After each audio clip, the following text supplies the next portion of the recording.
Hello students, അപ്പോൾ നമ്മൾ ഇന്നത്തെ ക്ലാസ്സിൽ ഡിസ്കസ് ചെയ്യാൻ പോകുന്നത് job application.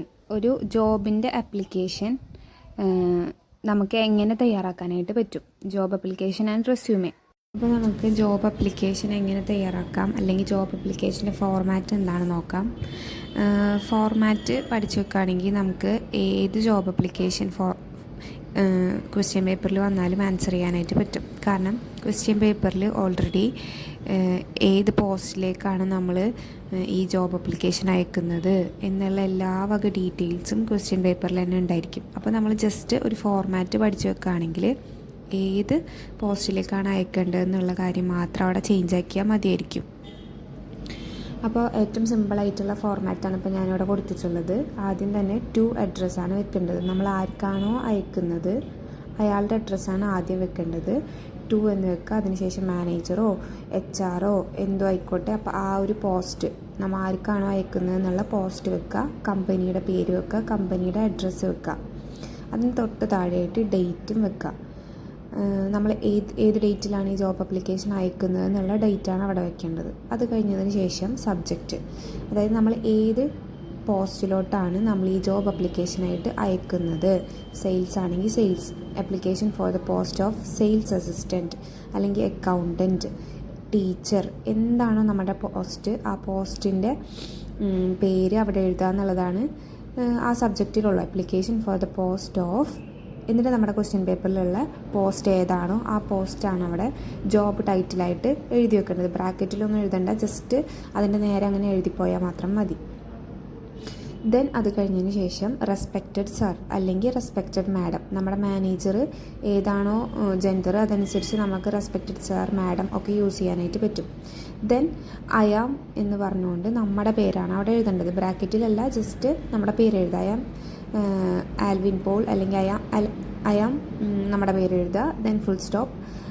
I came across your advertisement for position, അതായത് നമ്മൾ ഓൾറെഡി ഈ ജോബ് അപ്ലിക്കേഷൻ അയക്കുന്നത് നമ്മൾ ന്യൂസ് പേപ്പറിലൊക്കെ ഒരു അഡ്വർടൈസ്മെൻറ്റ് കണ്ടതിൻ്റെ ഭാഗമായിട്ടാണ്. സോ നമ്മൾ ആ ഒരു കാര്യം കൂടി ഇതിൽ മെൻഷൻ ചെയ്യാണ്. ഞാൻ അഡ്വർടൈസ്മെൻറ്റ് കണ്ടിരുന്നു, ഇങ്ങനൊരു പൊസിഷനിലോട്ട് നിങ്ങൾ ആളെടുക്കുന്നുണ്ടെന്ന്, അതാണിപ്പോൾ എഴുതിയിട്ടുള്ളത്.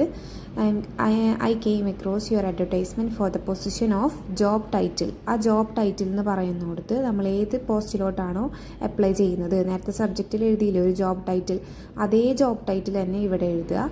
And I am interested in applying for the same. അപ്പോൾ ന്യൂസ് പേപ്പറിൽ കണ്ട എന്താണോ ജോബ് അപ്ലിക്കൻ്റായിട്ട് ക്ഷണിച്ചിട്ടുള്ളത് അതേ പോസ്റ്റിൽ ഇൻട്രസ്റ്റഡ് ആയിട്ടുള്ള ഒരു കാൻഡിഡേറ്റാണ് ഞാൻ എന്നാണ് ഇപ്പോൾ ആ ഒരു പാരഗ്രാഫിൽ പറയുന്നത്. ദെൻ സെക്കൻഡ് പാരഗ്രാഫിലോട്ട് വരാണെങ്കിൽ I believe that my skills and enthusiasm make me a suitable candidate for this role. അപ്പോൾ എൻ്റെ ഒരു സ്കില്ലും കഴിവൊക്കെ അനുസരിച്ച് നോക്കുകയാണെങ്കിൽ നിങ്ങൾ ഈ പറഞ്ഞിട്ടുള്ള പോസ്റ്റിലോട്ട് ഏറ്റവും അനുയോജ്യമായിട്ടുള്ളൊരു കാൻഡിഡേറ്റ് ആയിരിക്കും ഞാൻ എന്ന് നമ്മൾ അവിടെ പറയുന്നു. അതിനുശേഷം though I am a student. ഇപ്പോൾ നമുക്ക് ഫ്രഷർ ആണെങ്കിൽ നമ്മളൊരു സ്റ്റുഡൻ്റാണ്, ഒരു എക്സ്പീരിയൻസ് ഒന്നും ഇല്ലെങ്കിൽ മാത്രം ഈ ഒരു സെൻറ്റൻസ് എഴുതിയാൽ മതി. Though I am an student I am eager to learn and gain experience. ഈ ഒരു സംഭവം നമ്മൾ എക്സ്പീരിയൻസ്ഡ് ആണെന്ന് നമുക്കില്ല, നമ്മൾ എക്സ്പീരിയൻസ്ഡ് അല്ലെങ്കിൽ മാത്രം ഈ ഒരു സെൻറ്റൻസ് എഴുതിയാൽ മതി. അല്ലെങ്കിൽ പിന്നെ നമ്മൾ ആ ഒരു സെൻറ്റൻസിന് പകരം ഹാവിങ് 1 year ഓഫ് എക്സ്പീരിയൻസ് അല്ലെങ്കിൽ ഹാവിങ് എത്ര ഇയർ ആണോ experience in the field of sales assistant. നമ്മൾ ഏത് ജോബ് പോസ്റ്റിലോട്ടാണോ നമ്മൾ ജോബ് അപ്ലൈ ചെയ്യുന്നത് ആ പോസ്റ്റിൽ നമുക്ക് 3 വർഷത്തതോ 4 വർഷത്തതോ ആയിട്ടുള്ള എക്സ്പീരിയൻസ് ഉണ്ടെങ്കിൽ അതാണ് അവിടെ മെൻഷൻ ചെയ്യേണ്ടത്. ഇതിന് പകരം though I am a student എന്നുള്ള ആ ഒരു ലൈനിന് പകരം നമുക്ക് എക്സ്പീരിയൻസ് ഉണ്ടെങ്കിൽ നമ്മളവിടെ ആഡ് ചെയ്യേണ്ടത് നമ്മുടെ എക്സ്പീരിയൻസിനെ കുറിച്ചാണ്. അപ്പോൾ ആ ഒരു ലൈൻ എങ്ങനെ വരുമെന്ന് വെച്ചാൽ ഹാവിങ് എ ഇത്ര year of experience, having A 6 year of experience in the field of sales assistant. അങ്ങനെ വേണം നമുക്ക് അടുത്ത സെൻറ്റൻസ് വരാൻ.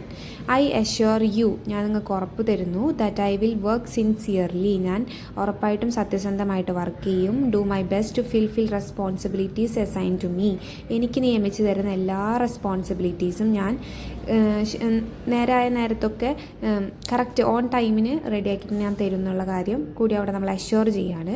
എന്നിട്ട് ലാസ്റ്റ് പാരഗ്രാഫിലോട്ട് പോവുക. I have attached my resume for your kind consideration. അപ്പോൾ നമ്മൾ നമ്മുടെ ഈ ഒരു ജോബ് ആപ്ലിക്കേഷനോട് കൂടി അയക്കേണ്ട മറ്റൊരു കാര്യമാണ് നമ്മുടെ റെസ്യൂമി. റെസ്യൂമി എന്താണെന്നൊക്കെ നമ്മളിനി പറയുന്നുണ്ട്. അപ്പോൾ റെസ്യൂമി ഞാൻ അറ്റാച്ച് ചെയ്യുന്നുണ്ട്, ഇതിൻ്റെ കൂടെ അയക്കുന്നുണ്ടെന്നാണ് ഇപ്പോൾ പറഞ്ഞിട്ടുള്ളത്. I would be grateful if you could give me an opportunity for an interview. അപ്പോൾ നിങ്ങളിപ്പോൾ എന്നെ ആ റെസ്യൂമൊക്കെ കണ്ടതിന് ശേഷം നിങ്ങൾ എന്നെ ഇൻ്റർവ്യൂവിന് വിളിക്കുകയാണെങ്കിൽ ഞാൻ കുറച്ച് ഗ്രേറ്റ്ഫുൾ ആയിരിക്കും എന്നൊക്കെ പറഞ്ഞുകൊണ്ട് നമ്മൾ നമ്മുടെ ജോബ് ആപ്ലിക്കേഷൻ ഫോർമാറ്റ് അവസാനിപ്പിക്കുകയാണ്. Thank you for your time and consideration. അപ്പോൾ നിങ്ങൾ എനിക്ക് വേണ്ടി ഇപ്പോൾ ഈ തന്ന ടൈം, ഇത് വായിക്കാനെടുത്ത ആ ടൈമിന് താങ്ക് യു പറഞ്ഞുകൊണ്ട് നമ്മൾ നിർത്തുന്നു. യുവേഴ്സ് ഫെയ്ത്ത്ഫുള്ളി, നമ്മുടെ പേര്, നമ്മുടെ ഇമെയിൽ ID, ഇത്രയും വെച്ചിട്ടാണ് നമ്മൾ ജോബ് ആപ്ലിക്കേഷൻ ഫോർമാറ്റ് അവസാനിക്കേണ്ടത്. ഓക്കെ, ഇപ്പം ഞാൻ കൊടുത്തിരിക്കുന്നതാണ് ജോബ് ആപ്ലിക്കേഷൻ എക്സാമ്പിൾ. അതായത് ജോബ് ആപ്ലിക്കേഷൻ ഫോർമാറ്റ് പോലെ എഴുതിയിട്ടുള്ള ഒരു എക്സാമ്പിളാണ് ഇപ്പോൾ കൊടുത്തിട്ടുള്ളത്. ടു അഡ്രസ്സ് എഴുതിയിട്ടുണ്ട്, മാനേജറിന് എഴുതിയിട്ടുണ്ട്, കമ്പനിയുടെ പേര് എഴുതിയിട്ടുണ്ട്, കമ്പനിയുടെ സ്ഥലം എഴുതിയിട്ടുണ്ട്, അതിനുശേഷം ഡേറ്റ് എഴുതിയിട്ടുണ്ട്, പിന്നെ subject application for the post of sales assistant. അങ്ങനെ സബ്ജക്റ്റ് കഴിഞ്ഞ് തൊട്ട് താഴെ റെസ്പെക്റ്റഡ് സാർ അല്ലെങ്കിൽ മാഡം എഴുതി. ഐ എം ആൽവിൻ പോൾ, നമ്മുടെ പേര് എഴുതി. അപ്പോൾ എക്സ്പീരിയൻസ് ഉള്ള ഒരു കാറ്റഗറിയാണ് ഇപ്പോൾ എഴുതിയിട്ടുള്ളത്. Having 1 year of experience in the field of sales. അപ്പോൾ എനിക്ക് എക്സ്പീരിയൻസ് ഉണ്ട് സെയിൽസിൽ. ഇപ്പോൾ സെയിൽസ് അല്ല നമുക്ക് ഇഷ്ടം അക്കൗണ്ടൻ്റ് ആണെങ്കിൽ ജസ്റ്റ് ഈ ജോബ് ടൈറ്റിൽ മാത്രം മാറ്റിയാൽ മതി. സെയിൽസ് അസിസ്റ്റൻ്റ് എന്നൊക്കെ ഉള്ളിടത്ത് അക്കൗണ്ടൻ്റ് എന്ന് ആക്കുക, ടീച്ചർ ആണെങ്കിൽ ടീച്ചർ എന്നാക്കുക. എന്താണോ നമ്മുടെ ക്വസ്റ്റ്യൻ പേപ്പറിൽ ജോബ് ടൈറ്റിലാക്കി കൊടുത്തിട്ടുള്ളത് അതും അവിടെ പകർത്തി എഴുതുക എന്നുള്ളത് മാത്രമേ ഉള്ളൂ. I came across your advertisement for the post of sales assistant and would like to apply for the same. അപ്പോൾ ഈ ഒരു ലൈൻ ഒരിക്കലും വിട്ടുകളയാൻ പാടില്ലാത്തതാണ്. അതായത് നമ്മളൊരു അഡ്വർടൈസ്മെൻറ്റ് കണ്ടതിൻ്റെ ഭാഗമായിട്ടാണ് ഈ ഒരു പോസ്റ്റിലോട്ട് അപേക്ഷിക്കുന്നത് എന്നുള്ള ലൈൻ ഒരിക്കലും വിട്ടുകളയരുത്. പിന്നെ നമ്മളെ പറ്റിയിട്ടാണ് എഴുതുന്നത്. I am hard working, punctual and good communication skills, നമ്മുടെ സ്കില്ലുകളെ പറ്റി എഴുതി. I am confident that I can handle customers politely and responsibly. I would be grateful if you could consider my application and grand me an interview opportunity. എനിക്കൊരു interview opportunity തരാണെങ്കിൽ ഞാൻ grateful ആയിരിക്കും നിങ്ങളടുത്തെന്ന് പറഞ്ഞിട്ട് നമ്മൾ അവസാനിപ്പിക്കുകയാണ്. Thank you for your consideration.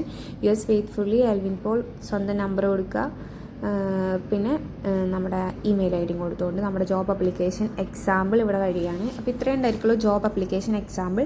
Format പഠിച്ചു വെക്കുക. ഫോർമാറ്റിൽ ചെറിയ മാറ്റങ്ങൾ വരുത്തിയാൽ നമുക്ക് ഫുള്ള് മാർക്ക് സ്കോർ ചെയ്യാൻ പറ്റിയൊരു സിമ്പിൾ ക്വസ്റ്റ്യൻ ആയിരിക്കും ജോബ് ആപ്ലിക്കേഷൻ ആൻഡ് റെസ്യൂമേ എന്ന് പറയുന്നത്. ഇനി നമുക്ക് റെസ്യൂമേ എങ്ങനെയാണ് പ്രിപ്പയർ ചെയ്യുന്നതെന്നാണ് നോക്കാനുള്ളത്. റെസ്യൂമേ എന്ന് പറയുമ്പോൾ ജോബ് ആപ്ലിക്കേഷനോട് ഒരുമിച്ച് നമ്മൾ അറ്റാച്ച് ചെയ്ത് അയക്കുന്ന മറ്റൊരു സാധനമാണ് ഈ റെസ്യൂമേ. റെസ്യൂമേയിലാണ് നമ്മുടെ എല്ലാ വക ഡീറ്റെയിൽസും ഉണ്ടായിരിക്കുക. നമ്മുടെ പേരും നമ്മുടെ പേഴ്സണൽ ഡീറ്റെയിൽസ് ആവട്ടെ, നമ്മുടെ എഡ്യൂക്കേഷൻ ക്വാളിഫിക്കേഷൻ ആവട്ടെ, എല്ലാം ഉണ്ടായിരിക്കുക ഈ ഒരു റെസ്യൂമേയിലായിരിക്കും. സോ നമുക്ക് റെസ്യൂമേ സ്റ്റാർട്ട് ചെയ്യാം. റെസ്യൂമേയിൽ ആദ്യം തന്നെ നമ്മുടെ നെയിം വേണം, അഡ്രസ്സ് വേണം, ഫോൺ നമ്പർ വേണം, ഇമെയിൽ ID വേണം. ഇത് കഴിഞ്ഞതിന് ശേഷം നമ്മളൊരു കരിയർ ഒബ്ജക്റ്റീവ് ആണ് സെറ്റ് ചെയ്യേണ്ടത്. അതായത് നമ്മുടെ ഒരു ഒബ്ജക്റ്റീവ്, നമ്മൾ എന്താണ് ലക്ഷ്യം വെക്കുന്നത് എന്നുള്ളത്. To obtain a sales position where I can use my communication skill and confidence to help company achieve its goals and gain valuable work experience. അപ്പോൾ എൻ്റെ കഴിവും സ്കില്ലും കോൺഫിഡൻസും ഒക്കെ യൂസ് ചെയ്തുകൊണ്ട് കമ്പനിയുടെ ഗോൾ അച്ചീവ് ചെയ്യാനായിട്ട്, അവർക്ക് വേണ്ടി വർക്ക് ചെയ്യാനായിട്ട് ഞാൻ റെഡിയാണെന്നുള്ളൊരു കരിയർ ഒബ്ജക്റ്റീവാണ് നമ്മൾ ആദ്യം തന്നെ സെറ്റ് ചെയ്യേണ്ടത്. അത് നമുക്ക് ഈ ഒരു കരിയർ ഒബ്ജക്റ്റീവ് പഠിച്ചു പോയാൽ ആ സെയിൽസ് പൊസിഷൻ എന്നുള്ളിടത്ത് നമുക്ക് നമ്മുടെ ജോബ് ടൈറ്റിൽ വെച്ചിട്ട് എഴുതാനായിട്ട് പറ്റും. സെയിൽസ് എന്നല്ല, ഇപ്പോൾ അക്കൗണ്ടൻ്റ് ആണെങ്കിൽ to obtain an accountant position where I can use my accounting skills and confidence, അങ്ങനെയൊക്കെ പറഞ്ഞിട്ട് നമുക്ക് സിമ്പിളായിട്ട് മാറ്റി എഴുതാവുന്നതേ ഉള്ളൂ ഈ കരിയർ ഒബ്ജക്റ്റീവ് ഒക്കെ. അതിന് തൊട്ട് താഴെയായിട്ട് നമ്മൾ എഡ്യൂക്കേഷണൽ ക്വാളിഫിക്കേഷൻസ് എഴുതുക. എവിടേക്കാണ് നമ്മൾ എന്തൊക്കെയാണ് പഠിച്ചതെന്നുള്ള ക്വാളിഫിക്കേഷൻസ് ഒക്കെ എഴുതുക. BA ആണോ, BCom ആണോ, MA ആണോ, എന്താണോ അത് എഴുതി വെക്കുക. ഹയർ സെക്കൻഡറി എവിടെയാണ് പഠിച്ചതെന്ന് എഴുതുക. അതിൻ്റെ പെർസെൻറ്റേജും ഇൻസ്റ്റിറ്റ്യൂഷൻ്റെ പേരൊക്കെ എഴുതുക. പിന്നെ SSLC എഴുതുക.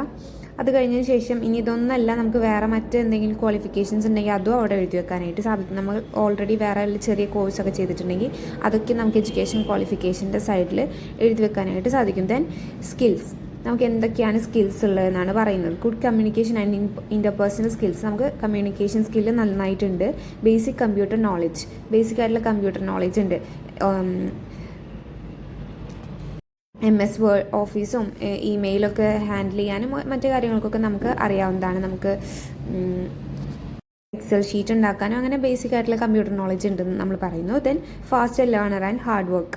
ഞാൻ പെട്ടെന്ന് തന്നെ എല്ലാ കാര്യങ്ങളും പഠിച്ചെടുക്കും, നല്ല ഹാർഡ് വർക്കിംഗ് ആണ്. Then friendly and customer focused attitude. അപ്പം ഞാൻ നല്ല ഫ്രണ്ട്ലി ആയിട്ട് കസ്റ്റമറിനെ ഫോക്കസ് ചെയ്യണം എന്നുള്ള ഒരു ആറ്റിറ്റ്യൂഡ് ഉള്ള ഒരാളാണ്. ഇതൊക്കെയാണ് നമ്മുടെ സ്കിൽസായിട്ട്, കഴിവുകളായിട്ട് നമ്മൾ ആഡ് ചെയ്യേണ്ടത്. ഓക്കെ, ദെൻ സ്കിൽസ് കഴിഞ്ഞ് തൊട്ട് താഴെ എഴുതേണ്ടതാണ് എക്സ്പീരിയൻസ്. നമുക്ക് എന്തൊക്കെയാണ് എക്സ്പീരിയൻസ്? ഇനിയിപ്പോൾ എക്സ്പീരിയൻസ് ഇല്ലെങ്കിൽ അതൊന്നും എഴുതേണ്ട ആവശ്യമില്ല. അപ്പോൾ ഞാനിത് അവിടെ കൊടുത്തിട്ടുണ്ട്. If you have experience write it. ഉണ്ടെങ്കിൽ അത് എഴുതുക. If not write as fresher എന്ന് എഴുതിയാൽ മതി. എക്സ്പീരിയൻസ് എന്നുള്ളൊരു കോളത്തിൻ്റെ ആവശ്യമേ ഇല്ല. ഇനിയിപ്പോൾ എക്സ്പീരിയൻസ് ഉണ്ടെന്നാണ് എഴുതുന്നുണ്ടെങ്കിൽ worked as a sales assistant at നമ്മൾ ഓൾറെഡി വർക്ക് ചെയ്തിരുന്ന കമ്പനി ഏതാണോ, അതിൻ്റെ സ്ഥലം ഏതാണോ, എത്ര നാൾ വർക്ക് ചെയ്തു, ഈ വക കാര്യങ്ങളാണ് ഇവിടെ ആഡ് ചെയ്യേണ്ടത്. ഇത് കഴിഞ്ഞിട്ട് പിന്നെ ഹോബീസാണ്. നമുക്ക് എന്തൊക്കെയാണ് ഹോബീസ് ആയിട്ടുള്ളത്? Reading, listening to music, communicating with new people, learning new skills. ഇതൊക്കെയാണ് നമ്മുടെ ഹോബീസായിട്ട് ആഡ് ചെയ്യേണ്ടത്. ഏറ്റവും ലാസ്റ്റായിട്ടാണ് നമ്മൾ പേഴ്സണൽ ഡീറ്റെയിൽസ് ആഡ് ചെയ്യുന്നത്. നമ്മുടെ date of birth, gender, marital status, language, nationality, ഇതൊക്കെ കഴിഞ്ഞതിന് ശേഷം ഏറ്റവും അവസാനം ഡിക്ലറേഷൻ.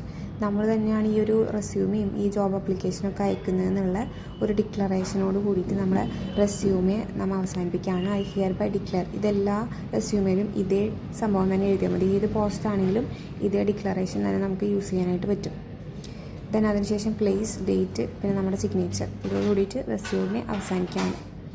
ഇത്രയാണ് ഈ ഒരു ജോബ് അപ്ലിക്കേഷൻ ആൻഡ് റെസ്യൂമെ എന്ന് പറയുന്ന ഇതിൽ നമുക്ക് മെയിനായിട്ട് നോക്കാനുള്ളത്.